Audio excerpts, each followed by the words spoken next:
Paul, even though you sort of chose to read a sad piece, there is a lot of humor in the book, despite the fact that it is set in the grisly circumstances of the troubles in Belfast in the 80s when there were often violent protests between the Protestants and Catholics, and very much like a part of in India, where the security forces would come and sort of pull out young men from their homes, etc. So how do you sort of build or sort of weave that humor in through such grim circumstances that A, you have lived through, and B, you're writing about? Yeah, I mean, when I first wrote the novel, it was very dark, it was very sad, and there was a lot of violence, and I put it in a drawer for about 8 years, and I had to make a decision, is this what I want to send out into the world?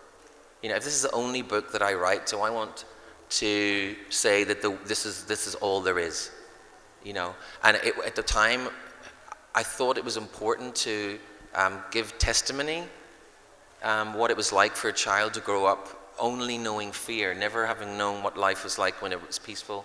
And I wanted to say, everyone needs to take responsibility for these generations of children who are growing up stepping over dead bodies and being trailed out of their beds in the middle of the night, and by the army. In Northern Ireland, we had the British Army carrying guns, and the only police force in the UK that are allowed to carry guns are in the north of Ireland, and they were colluding with Protestant paramilitaries, and it was very difficult for young Catholics.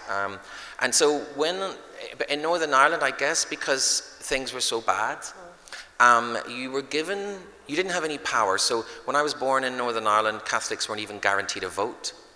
Most people don't know that. And so when the civil rights marches happened, and that's what started the Troubles, because they didn't want to give Catholics the same rights,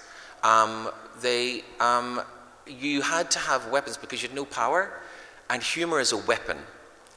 If you can mock someone and you can laugh at them, you can bring them right down in size. They're not so powerful anymore. And when they're walking with their gun, if you're sniggering as they walk past, they hate it, because they don't know what you're sniggering at, and if your tongue is sharp, they're not really going to turn around and kill you. They have to justify that, but you can cut deep with your tongue, and mocking is a really great power. So in Northern Ireland, humor is a shield to protect you from them, and it's a weapon to use against them, and to learn how to use humor. It starts in your family.